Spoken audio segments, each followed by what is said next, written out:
Dear students, welcome you all for the second session of the fourth chapter, Business Taxation 4th semester, Mangalore University, BCom. So in this session, we are going to discuss the GST registration procedure in detail. So that is various rules for registration. So let's straight away discuss the various rules for registration. The first rule is application for registration. So if anybody wants to get registered under GST or wants to get a registration, then he has to apply for registration. So he has to apply.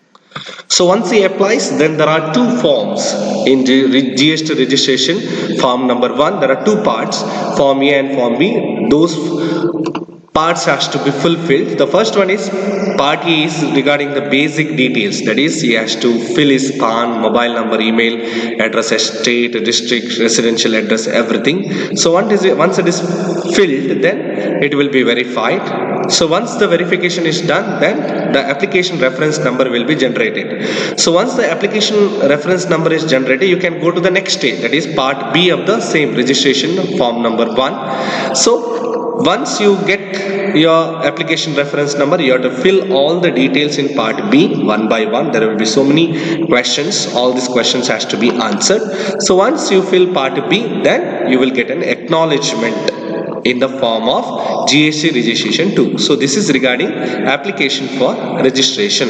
The next rule is B, verification of the application and approval. That is rule 9.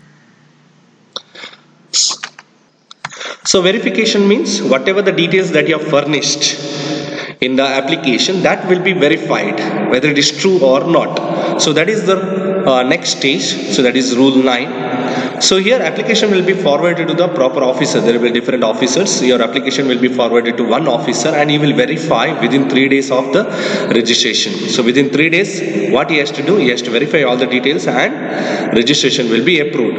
If everything is perfect, then your registration will be approved. If not, then there will be other procedure. If the application is deficient, that means if there is any problem or if something is not correct, then a notice will be issued in form GST registration 3 to the applicant, and the applicant has to give clarification. So whatever the deficiency will be notified by the proper officer.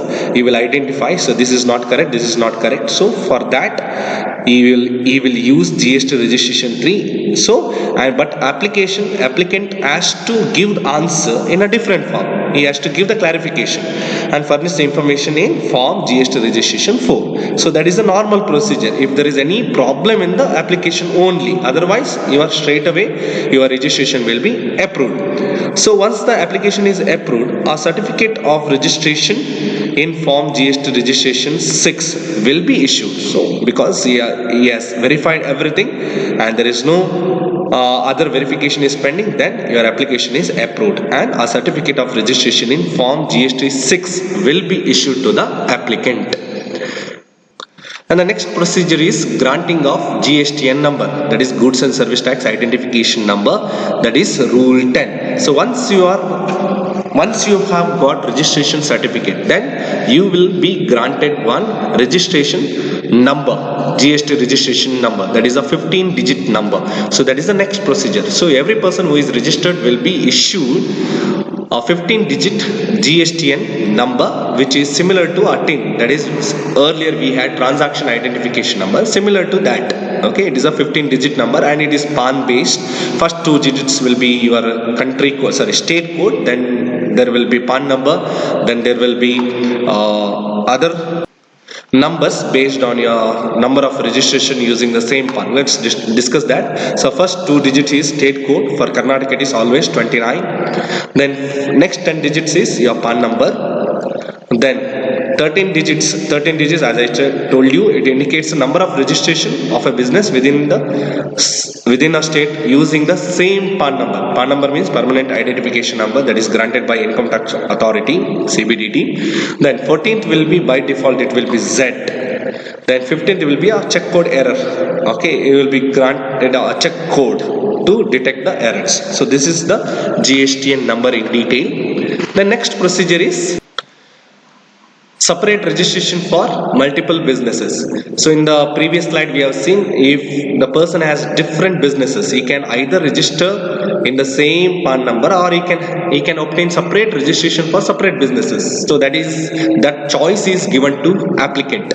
So every person who has more than one business, okay, can be granted separate registration. For example, I have textile business, I have petroleum business, I have some grocery business, I have some meat business, I have some vegetable business, whatever. You may have different businesses. So for all these businesses, you have a choice. You can obtain only one GSTN number, or you can obtain separate number for separate businesses. So for that, what you have to do, if you want separate registration, then you have to apply separately. You should submit the form GST registration 1 that we have discussed in the first rule number 8. Then next one, grant of registration to person required for TDS. So what is TDS? Tax deducted at source. That is rule 12. So if any person has to deduct the tax, or if any person has to collect the tax as per the sections mentioned 51 or 52, he has to obtain, or he has to furnish a separate form, because since he has to require, or he has to deduct the tax at source or collect the tax at source, he has to furnish a separate form, that is GST registration 7, in order to fulfill his responsibility or obligation for collecting the TDS or collecting the tax at source. Then next one, registration to an outside person supplying online information and database access or retrieval services. So registration to an outside person supplying online information and database access or retrieval services from a place outside India. Okay, if any place from outside India to a non-taxable online recipient. So he is supplying the services to a non-taxable online recipient. Then he has to electronically submit an application for registration, which is duly signed by him or which is verified through EVC in form number GST 10. Okay, GST registration 10 he has to submit. So a person who is outside India and is supplying online information database access to a non-taxable online recipient, then he has to separately get registration in form number 10.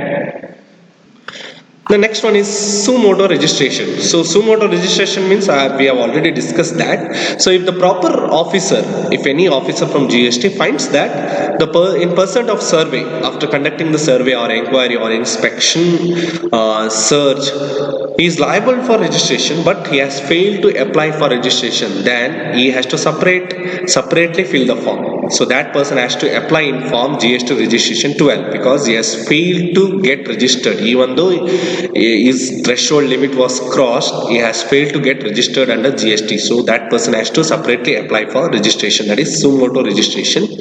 Then next one is display of registration certificate and GSTIN. So once you get the registration certificate or GSTIN, it is similar to a doctor, how he displays his certificate in his office.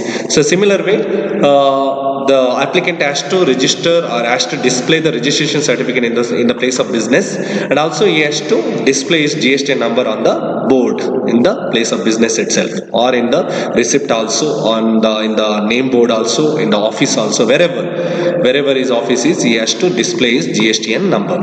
So that's all regarding GSTN procedure. So it begins from rule 8 to rule 18. So there is a detailed registration procedure. What happens if registration has some defect, then he has to separately apply. Then there are certain person who has to separately apply for registration. So all these details are discussed in this session. So thank you for watching this video.